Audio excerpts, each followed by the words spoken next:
지난 한 주도 평안하셨습니까? 말씀을 전하기 전에 제가 안타까운 소식 하나 전해드리겠습니다. 내일 월요일입니다.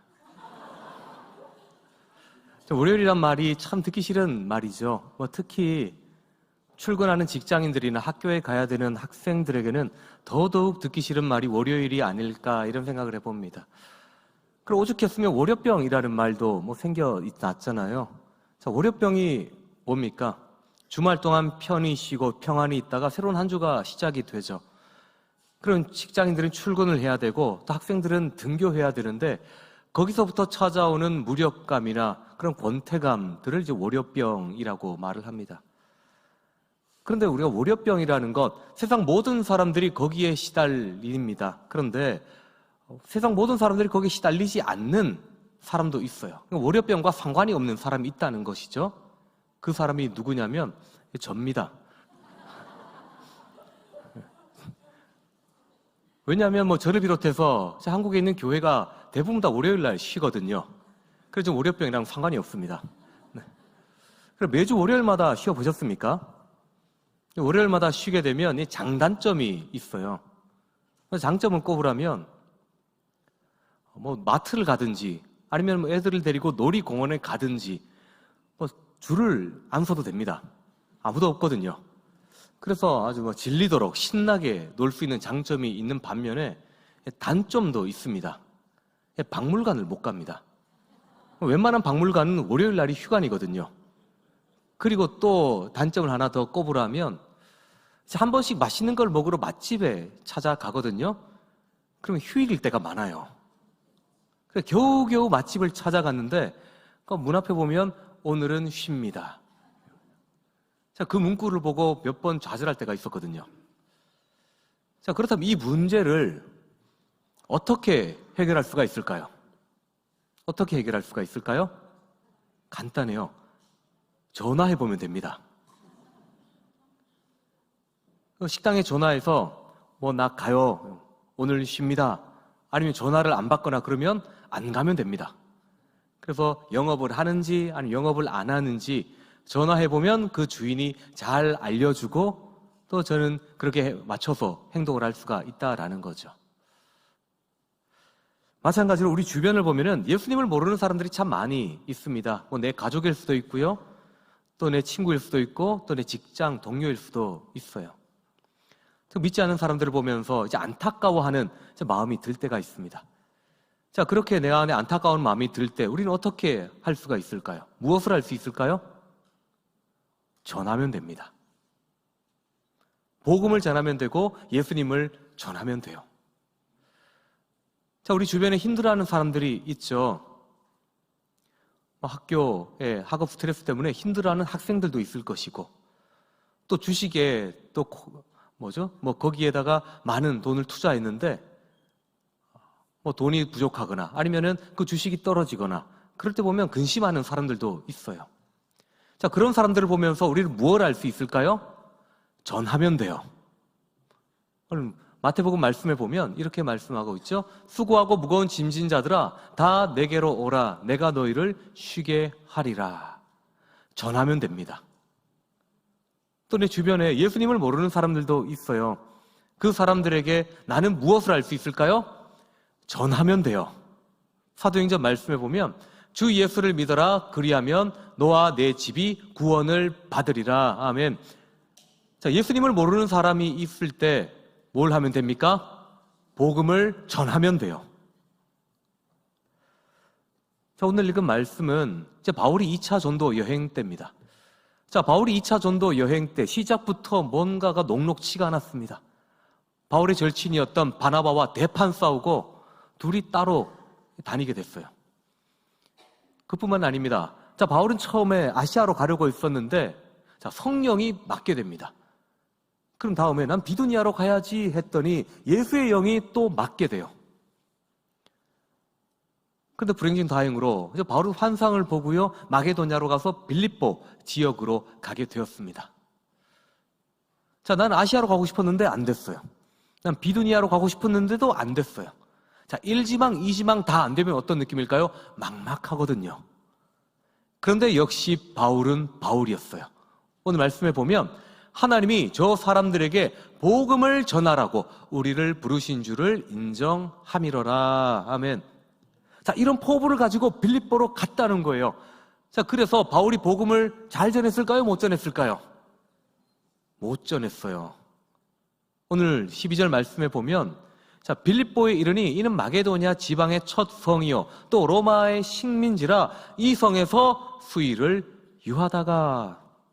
자, 빌립보 지역에 와서 그냥 며칠의 시간을 보내게 됩니다. 그리고 안식일이 되었어요. 자, 바울은 안식일이 되자 기도할 곳을 찾고 또 기도하던 중에 저기 한켠에 봤더니 강 한켠에 한 여인들의 무리가 있었습니다. 그 여인들 중에 한 명이 누구였냐면 오늘 말씀에 등장하는 루디아였습니다. 루디아. 자, 루디아 어떤 사람입니까? 우린 잘 알고 있죠. 자색 옷감을 팔던 여인이었습니다. 자, 그런데 그 루디아가 자색 옷감을 팔던 여인이었는데 오늘 말씀을 자세히 보면은 또 다른 소개를 하고 있습니다. 14절 말씀 새번역 성경인데 우리 같이 함께 읽겠습니다. 그들 가운데 루디아라 하는 여자가 있었는데 그는 자색 옷감 장수로서 두아디라 출신이요 하나님을 공경하는 사람이었다. 자, 루디아는 자색 옷감을 팔던 사람인 동시에 하나님을 공경하던 사람이었다. 자, 그런데 뭔가 좀 이상하지 않습니까? 자, 14절 말씀을 자세히 보면, 자, 루디아가 어디 출신입니까? 두아디라 출신이었어요. 자, 두아디라는 어디 붙어 있는지는 몰라도 우리가 거기는 이방인 지역이구나를 단박에 알 수가 있죠. 그러면 이방인이었던 루디아는 어떻게 복음을 듣고 어떻게 하나님을 알고 어떻게 하나님을 공경하는 사람이 될 수 있었을까? 도대체 어떤 일이 있었을까? 자, 루디아가 어떻게 하나님을 공경하는 사람이 될 수 있었을까요? 바로 전했기 때문에 가능했어요. 학자들은 그렇게 말합니다. 루디아가 두아디라에 있을 때 유대인들, 하나님을 알던 유대인들이 루디아에게 하나님을 전했을 때 루디아는 하나님을 알게 되었다라고 말을 합니다. 그러니까 하나님을 알고 있었던 유대인들이 두아디라에 살면서 루디아를 만났고 또 하나님을 전해 듣고 루디아는 하나님을 알고 하나님을 공경하는 사람이 되었다는 거예요. 언제 가능하게 됐어요? 전했을 때 가능하게 되었다는 거예요. 자, 그런데 루디아는 하나님을 알고 공경하고 있었지만 그런데 하나님을 믿지는 못했던 것 같아요. 그런데 괜찮습니다. 오늘 14절 말씀에 보면 하나님을 섬기는 루디아라는 한 여자가 말을 듣고 있을 때 주께서 그 마음을 열어 바울의 말을 따르게 하신지라. 아멘. 자, 이 말씀을 메시지 성경으로 보면 이렇게 기록하고 있습니다. 주님께서 루디아에게 믿는 마음을 주셨다. 그래서 그녀는 믿었다. 이전에 하나님에 대해서 알고만 있었던 루디아는 하나님을 믿는 사람이 되었는데 어떻게 믿는 사람이 되었을까요? 바울이 복음을 전했을 때, 루디아는 하나님을 아는 사람에서 하나님을 믿는 사람으로 바뀌었다는 거예요. 언제요? 전했을 때요. 반대로 생각해보면 어떨까요? 만약에 두아디라에 살고 있었던 그 루디아에게 유대인들이 없었더라면, 유대인들이 전하지 않았더라면 어떻게 되었을까요? 루디아는요, 하나님을 알지 못하고 그 인생은 그대로 끝났을 거예요. 이어서 또 하나, 만약에 바울이 루디아에게 복음을 전하지 않았더라면 어떻게 되었을까요? 그렇다면 루디아는 하나님을 알긴 알지만 공경은 하지만 믿지 못하고 평생 자색 옷감을 파는 그 인생으로 끝이 났을 거예요. 자, 우리 신앙도 마찬가지입니다. 자, 우리가 저절로 예수님을 믿게 되었다? 그건 불가능한 일이에요. 자, 여러분들은 어떻게 예수님을 알고 어떻게 예수님을 만나고 또 어떻게 예수님을 믿게 되었습니까? 오늘 갑자기 길을 가다가 번쩍하고 예수님이 생각나서 믿은 사람은 극히 없을 거예요. 누군가가 예수님에 대해서 여러분들에게 전해줬을 때 여러분들은 예수님을 알고 만나고 믿게 되었을 거예요. 모태신앙도 마찬가지입니다. 이 모태신앙도요, 갑자기 예수님을 저절로 알게 된 건 아닙니다. 부모님의 영향력이 있었기 때문에 예수님을 알게 되고 예수님을 만나게 되고 예수님을 믿게 되었어요. 언제요? 누군가가 예수님을 전해주었을 때 가능하게 됐다는 겁니다. 요한복음 1장 12절 말씀도 마찬가지입니다. 영접하는 자, 곧 그 이름을 믿는 자들에게는 하나님의 자녀가 되는 권세를 주셨으니. 아멘. 자, 우리가 하나님의 자녀가 될 수 있는 이유가 어디에 있습니까? 근거가 어디 있습니까? 바로 예수님을 영접하기 때문이죠. 자, 예수님을 영접하기 위해서 그 전에 뭐가 있어야 될까요? 누군가가 예수님을 전해줘야 돼요. 자, 누군가가 나에게 예수님을 전해주었을 때 나는 그 예수님을 알게 되고 또 예수님을 믿게 되고 그 예수님을 영접하게 되고 하나님의 자녀가 되는 권세를 누렸다는 겁니다. 언제요? 누군가가 내게 예수님을 전해주었을 때 가능하다는 겁니다. 그런데 중요한 것은 우리가 하나님의 자녀가 되는 권세를 누리는 것도 중요하지만 믿지 못하는 사람들을 보면서 이 안타까워하는 그런 마음이 있어야 된다는 거예요. 안타까워하는 마음이요. 로마서 10장 14절과 17절 말씀 우리 같이 함께 읽겠습니다. 그런즉 그들이 믿지 아니하는 이를 어찌 부르리요? 듣지도 못한 이를 어찌 믿으리요?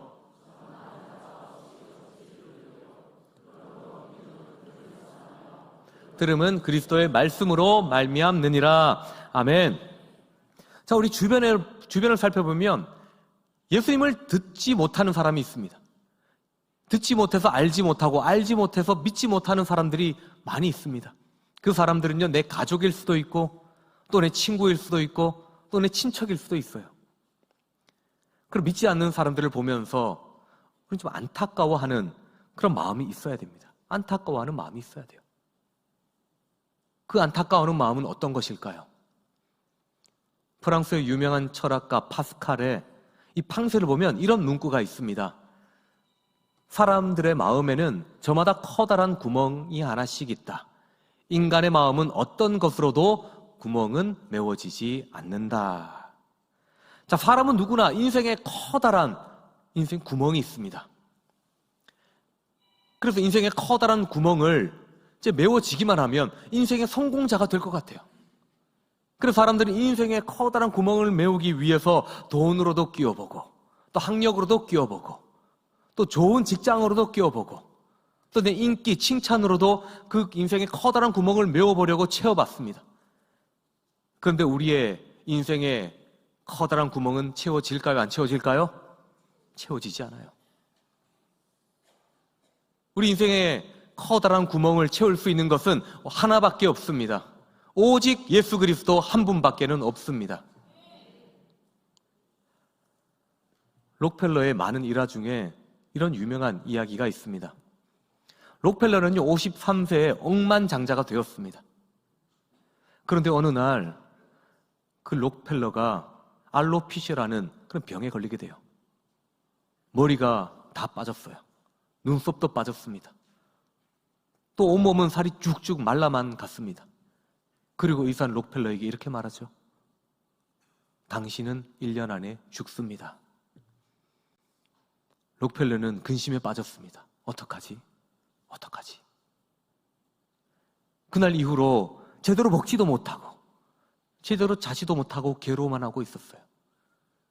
그래 근심에 빠져서 호적되고 있을 때 번쩍하고 생각나는 것이 있었습니다. 아, 인생의 돈이 전부가 아니구나.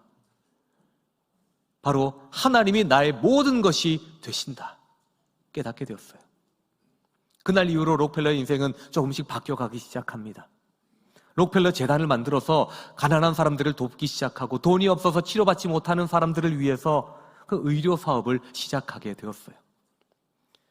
그 사이에 록펠러가 교회를 하나 세우게 됐는데 그 교회가 뉴욕에 있는 리버사이드 교회라고 하죠. 자, 그렇게 53세 시한부 판정을 받았던 록펠러 죽었을까요? 살았을까요? 원래대로 의사 말대로 한다면 54세에 죽어야 되는데 98세까지 살았다고 합니다.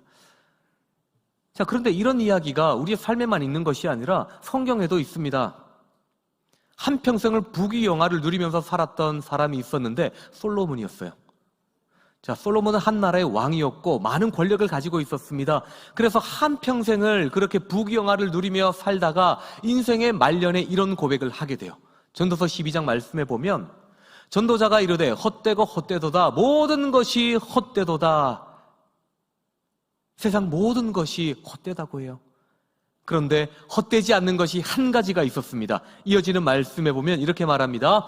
하나님을 경외하고 그의 명령들을 지킬지어다. 이것이 모든 사람의 본분이니라. 세상 모든 것이 헛되지만 헛되지 않은 것이 한 가지가 있었는데 바로 하나님을 경외하는 것이었다라고 고백하고 있어요. 우리가 잘 알고 있는 사람이 있습니다. 삭개오. 자, 삭개오는요, 우리가 꿈꾸는 모든 것을 다 가지고 있었습니다. 부자였어요. 또 성공했습니다. 어느 정도의 건세도 가지고 있었습니다. 그래서 삭개오가 행복했을까요? 아니요. 늘 뭔가 부족했어요. 세상에 갖춰야 될 것을 다 갖추었는데 삭개오가 진정으로 원했던 것은 무엇이었어요? 하나였습니다. 예수 그리스도 한 분이었어요. 우리 주변에도 이와 같은 일들이, 또 이와 같은 사람들이 참 많이 있어요. 있다가도 없어질 돈을 비전으로 삼고 사는 사람들도 있고요. 그리고 예쁘고 좋은 사람, 또 잘생긴 사람하고 결혼하는 것을 비전으로 삼고 있는 사람도 있고요. 또 좋은 대학에 가는 것에 비전을 두고 또 살아가는 사람도 있습니다. 가짜를 진짜라고 여기고 또 있다가도 없어질 신기루를 쫓는 그 사람들을 보면서 우리는 안타까워하는 마음이 있어야 됩니다. 예수님을 모르는 사람들을 보면서 안타까워하는 마음이 없다? 그렇다면 우리의 신앙을 되돌아보고 점검해 봐야 됩니다. 우리는 이런 시대를 살아가고 있을 때 우리 무엇을 해야 될까요? 어떤 것을 해야 될까요? 고린도후서 3장 2절 말씀 우리 같이 함께 읽겠습니다. 너희는 우리의 편지라 우리 마음에 썼고 무릇 사람이 알고 있는 바라. 아멘. 자, 세상에 복음이 필요한 자리에, 복음이 필요한 사람들이 있는 곳에 복음의 전달자의 인생을 살아가십시오. 복음이 필요한 사람들을 보고도 나만 잘 살아야지 그렇게 생각해서는 안 된다는 거예요. 복음이 필요한 자리에 복음이 필요한 사람들에게 복음을 전하며 살아가십시오. 왜냐하면 사도행전 1장 8절 말씀 우리 같이 함께 읽겠습니다. 오직 성령이 너희에게 임하시면 너희가 권능을 받고 예루살렘과 온 유대와 사마리아와 땅끝까지 이르러 내 증인이 되리라 하시니라. 아멘. 복음을 전하는 것은 예수님의 명령이고 우리에게 맡겨주신 사명입니다. 복음을 전하는 것, 그것은 교회가 본래 해야 될 일이었어요. 어느 작은 어촌 마을에 이 고기잡이를 업으로 삼고 사는 사람들이 있었습니다. 그 사람들은 매일마다 바닷가에 나가서 고기를 잡는 일이 일상이었어요. 그런데 어느 날 그 사람들이 모여서 생각을 합니다. 자, 어떻게 하면 효과적으로 많은 걸 팔 수 있을까? 어떻게 하면 그 판로를 점점 넓혀갈 수 있을까? 그 고민하던 중에 그래, 우리 협동조합을 만들어보자. 그래서 협동조합 사무실을 내고 그 사무실 안에 소파도 넣어놓고 TV도 넣어놨습니다. 그 동네 사람들은 모여서 커피도 한잔 마시면서 동네 이것저것 일들도 이제 나누기 시작했어요. 그러니까 너무 재밌는 거예요. 그렇게 노는 일에 재미를 붙인 사람들은요, 점점 고기 잡는 일을 뒷전으로 미루기 시작했습니다. 안타깝죠.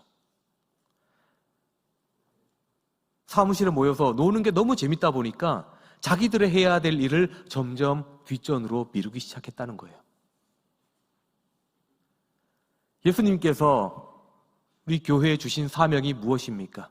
우리에게 주신 사명이 무엇입니까? 복음을 전하고 생명을 구하는 일입니다. 그런데 안타까운 것은 더 이상 복음을 전하지 않는다는 거예요. 안타까운 일이에요. 마치 협동조합, 사무실에 모여서 노는 일에 빠져서 내가 해야 될 일을 뒷전으로 미루는 사람들처럼 말이죠. 오늘 여러분들께 사진 2개를 보여드리려고 합니다. 이 사진 하나는 삐쩍 메말라 있는 땅이고요. 그 옆에 있는 사진은 물을 마시지 못해서 죽어있는 동물들의 사진입니다. 자, 삐쩍 메말라 있는 이 땅에 필요한 것이 무엇입니까? 한 가지예요. 물이에요. 또 물을 마시지 못해서 죽어있는 그 동물들에게 필요했던 것은 무엇입니까? 똑같아요. 한 가지입니다. 물입니다. 마찬가지로 우리 주변에는 아직도 예수님을 몰라서 가짜를 진짜처럼 여기고 살아가고 마치 손에 잡히지도 않는 신기루를 붙잡으려고 노력하는 사람들이 있습니다. 그 믿지 않는 사람들에게 필요한 것은 무엇입니까? 요한복음 4장 14절 말씀 우리 같이 함께 읽겠습니다. 내가 주는 물을 마시는 자는 영원히 목마르지 아니하리니 내가 주는 물은 그 속에서 영생하도록 솟아나는 샘물이 되리라. 아멘. 예수님이 필요한 자리에 복음의 전달자가 되길 원하십니까? 복음이 필요한 자리에 복음의 전달자의 인생을 살길 원하십니까? 정말 그렇게 되길 원하신다면 전하십시오. 복음을 말하십시오. 복음을 전하십시오. 그렇게 복음을 전하며 살아가는 것도 중요하지만 또 하나 중요한 것이 있어요. 이건 좀 실제적인 건데요. 여러분들이 예배를 마치고 그 뒷문을 열고 이제 나가시게 될 거예요. 나가시다가 필경대 위에 보시면 종이가 하나가 보일 겁니다. 어떤 종인지 아십니까? 전도 작전 카드가 있어요. 나가시다가 꼭 전도 작전 카드에 전도자를 쓰시고 함에다 넣으시고 가실 거죠? 네, 전도 작전 카드에 이름 쓰시고 가실 거죠? 네, 아셨죠? 네, 꼭 전도 작전 카드에 이름을 쓰시고 함에다 넣고 가시길 바랍니다. 왜냐하면 그것이 내가 복음 전하는 것의 첫 걸음이 되고 시작점이 되기 때문이에요. 결단하고 고백에서 끝나는 것이 아니라 그 말씀의 꽃을 피워서 복음의 전달자의 삶을 살아갈 수 있길 바랍니다. 그래서 하나님이 꿈꾸던 세상, 예수님의 명령을 또 내게 주신 사명을 멋지게 감당하며 살아가는 저 여러분 우리가 다 될 수 있길 바랍니다.